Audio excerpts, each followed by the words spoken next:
Congresswoman. The next question is specifically around the Epstein files. The question is, why is the Department of Justice able to break the law and withhold the Epstein files? Well, okay, let me see. Okay, so here's the deal on the Epstein files. There are people that are absolutely functioning above the law. I will say that this administration believes that they are above the law.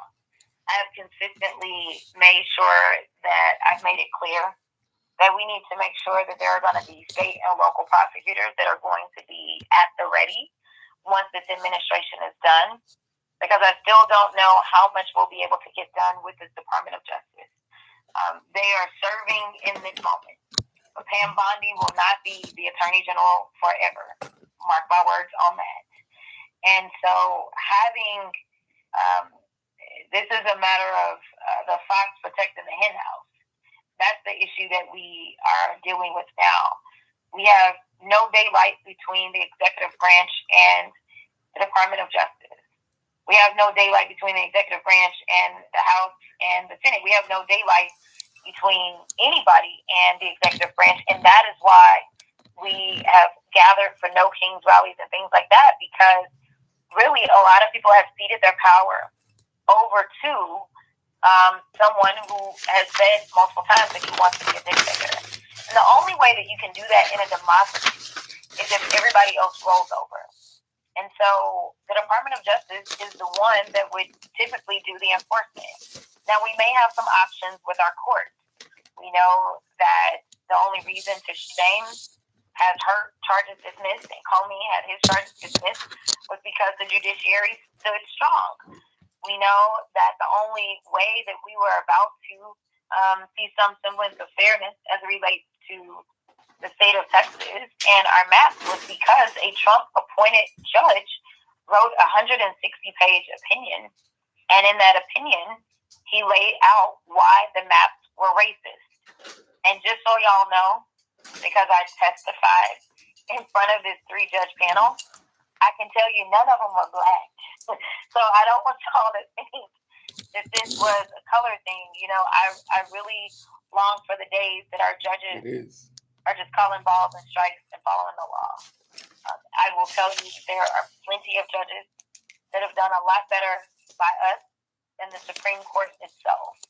The Supreme Court, in my opinion, is compromised. The Supreme Court, in my opinion, needs some supervision.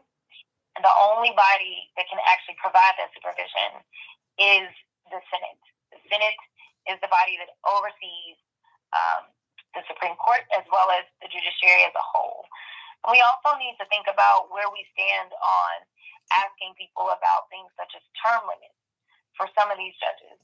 I wrote a bill where we are proposing, or I'm a co-sponsor of a bill, where we're proposing an 18-year term limit on judges. That's still a long time, y'all. That's a very long time, 18 years. But it would ensure that our judiciary stays fresh. It would ensure that it turns over. It would ensure that hopefully, no matter, you know, what the political winds are for that moment, that we can kind of keep the judiciary up with where the people are. So these are the questions that we should be asking about, you know, where do you stand on term limits? Where do you stand on expanding the court? Where do you stand on some sort of ethics reform or ethics in general? Because the Supreme Court is the only court, the only judges in the United States of America that have no ethics that they have to abide by, which is quite astounding. So, Congresswoman, the next question, which is a question that came up earlier today, is around what is happening in Venezuela. The question is, what can the Congresswoman do about Trump? What can be done to stop him? He is trying to start a war with Venezuela. Yeah, so basically, for those of you that aren't aware, the president has been unilaterally deciding to kill people that are in international waters. As as it relates to the killings that have taken place, they are on what many believe to be small fishermen boats. The death toll that we have, which again, I'm on the phone with Jasmine Crockett real quick. I'm gonna be on my way because I'm charging my phone. I called you back, nigga, right when like 5 minutes after you called. Oh, okay. My phone died, but I just came back from dropping her off. I'm charging my phone, but I'm on the phone with Jasmine. I ran it, but it just stopped. I don't know what's going on, but it's up to you. Whatever you tell me to do. If not, nigga, I ain't doing shit. No. As soon as I charge this phone all the way up, but I'm on the phone with her right now, charging my phone on YouTube Live with Jasmine Crockett. So I got to get back on this call. Okay. All right, cousin.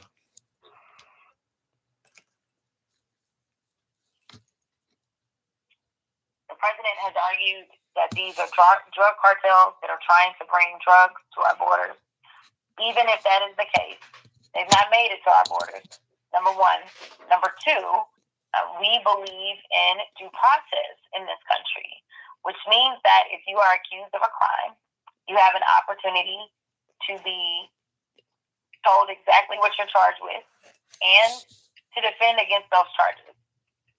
And frankly, I don't know of a state, now I'm not licensed in every state to practice law, but I am licensed in multiple states as well as multiple federal courts. I have never seen a law on the books, and somebody correct me if I'm wrong, hit me on the live and tell me, but I've never seen a state or the federal government give anybody the death penalty for drug trafficking. I've never had anybody be charged with drug trafficking in my many years of practicing law, and death penalty was actually on as an option for punishment. So the idea that people are just being arbitrarily killed, and it doesn't seem like there is very strong evidence that these are actually people that are even committing the crimes that he's alleging that they have committed, and this is why due process matters. And this is what is supposed to separate us from other countries that aren't democracies. These are the principles that we are supposed to live by and stand by. And to be clear, before anybody says that I support the drug traffickers, I do not. I can tell you that this president, though, does actually have a track record, because this president consistently decides that he is going to pardon people, including drug traffickers. So I don't know how on one end you're going out and you're killing people because you believe that they're drug traffickers, while others that have actually been convicted of drug trafficking and are sitting in federal custody, he's decided to let them go. Like, make it make sense. So this is not healthy for us. This is not safe for us. And that is why I am hoping that people can start to just kind of wake up and say, this isn't about Republicans or Democrats. This literally has to be about right and wrong. And frankly,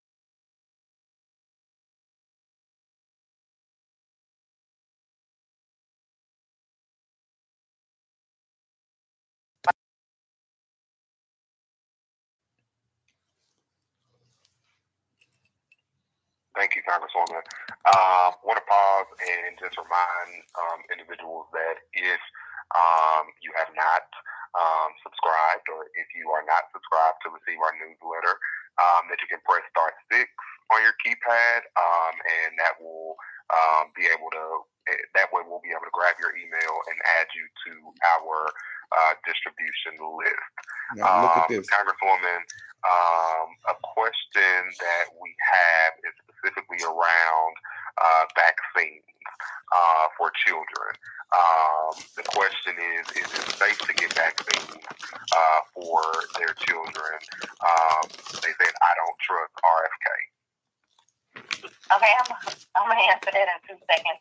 But I did see a question about someone saying that they were asking, what do you do if you're a U.S. citizen and you're picked up by ICE? First of all, I would tell anyone, if you have an attorney, make sure your first call is to your lawyer. Even if it's not an immigration attorney, your lawyer will be able to identify and get an immigration attorney for you. The second phone call that I would make would be to my congressional member. Make sure that we know exactly what's going on, because we do have legislative authority to, number one, we can get into facilities, come and check on you, that kind of stuff. And, right now there have been concerns about, them not letting lawyers in and some other complaints, them not allowing people to communicate without having a certain number, all that kind of stuff. So if you are being taken in, you want to communicate with a lawyer that hopefully you already have. If you don't have a lawyer, make sure you know who your congressional member is, and make sure you call their office and let them know the full information that they're asking for of global and yes, so that we can track you. So that's a very important question. As far as not trusting RFK, I don't blame you. I mean, we talking about the man that's got worms on his brain. I completely get it. I will say that, the vaccines, you need to make sure that these are the same vaccines. He's not necessarily changing vaccines. Like, he ain't in the kitchen cooking, all right? So vaccines that were trusted before, they should still be good to go, because he's not mixing things up. What he's doing is he is making recommendations on which vaccines children should and should not take. I would not take his advice on the vaccines that children should take. I would take the advice of an actual doctor. So I would talk to your pediatrician and ask them. I would also obviously listen to the guidance of the schools that your children attend, as it relates to what is necessary to keep children at school safe, and what's required of the district. Now, you may have some crazy districts that don't require anything, which is how we ended up with the terrible measles outbreak. It's because of some of the guidance that RFK put out there, as well as some of these school districts doing the most. And now measles, which was basically eradicated, is not. So listen to your doctors. Don't listen to RFK.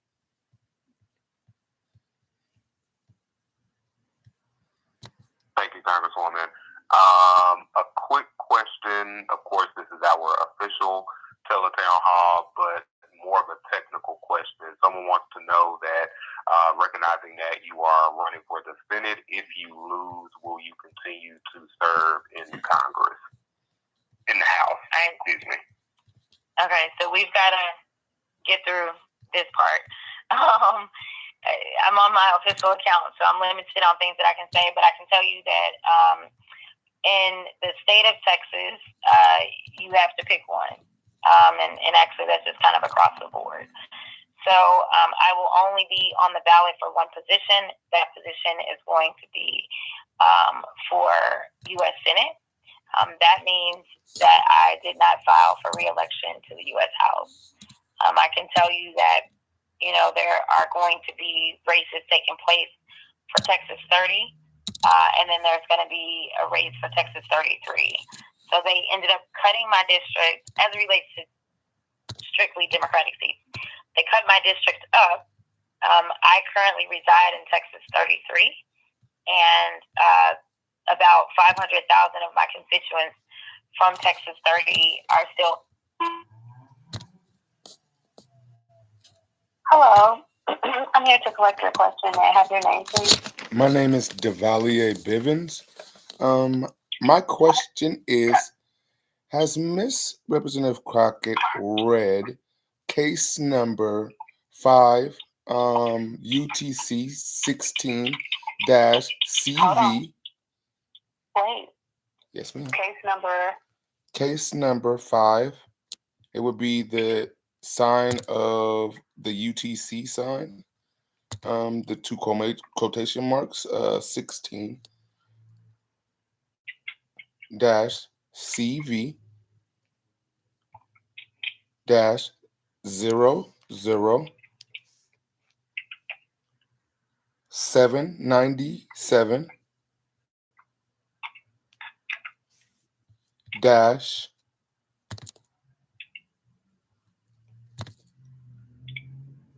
DMG-KS,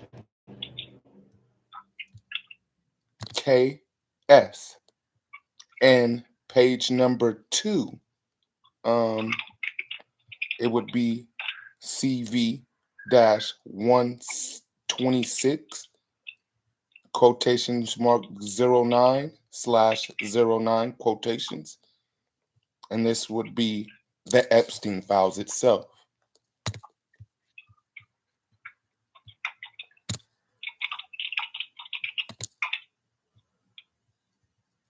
Okay, I have that noted down. Is there any other things you'd like to add, or is that it? No, I just wanted to give her the smoking gun to get him. Okay. All right, I have your question noted, and I'm about to save it and return it back to the queue. Yes, ma'am. That money to support them, they all of a sudden have the money. In fact, we're going to see a greater need for things such as SNAP benefits because we are experiencing this record high unemployment right now. We've got 1.1 million people that have lost their jobs at the same time in which we're reducing benefits. So once you have farmers and ranchers that are going out of business, that means that there's less food that is being produced here. By the time you get to the grocery stores, the cost of your groceries go up. They go up partially because it's almost like there's just not enough supplies, just straight up supply and demand. They also are going up because of the tariff policies in our trade. So some of our farmers and ranchers are struggling because they're not able to export, and therefore they're just struggling to survive. And so in order for the grocery stores to keep their doors open, even though now they don't have this extra money that comes from SNAP recipients, they have to increase their cost. So we are being bombarded in all ways as it relates to cost. And when you start to increase the cost of food in general, it's not just at the grocery store, it's at the restaurants as well. I was talking to one of the family-owned soul food restaurants in my district today, and they were complaining to me and telling me, now they've been around for years, and they were saying that like the person that they get their beef from is going out of business. And they were like, they can't believe it. It's not even been a full year. And that's what she was telling me. I was at another small business. Today it was Odom's, yesterday it was, or Sunday it was Nana's in Fort Worth. And she was explaining to me how difficult it is because most of the time these restaurants, they only have a slim profit margin as it is. And they're trying to do their best because people are already struggling, so they don't want to price people out of being able to come and eat their food. But we are in a bad way, and that's not even talking about the farm bill that we are 3 years behind on. A farm bill was supposed to be for 5 years, and our farmers and ranchers have been asking for that. We really do need some real checks and balances so that we can start to check this administration for the benefit of all, not just Democrats, not just urbanites, but everybody. Thanks, Congresswoman. So my name's Devali. The next question is around how would Medicaid cuts affect hospitals and I cracked the healthcare Epstein access throughout our in 24 community? hours. Yeah, so the Medicaid cut is much like my answer around food. They pulled $1 trillion out of Medicaid and Medicare. Meeting with Jasmine Crockett.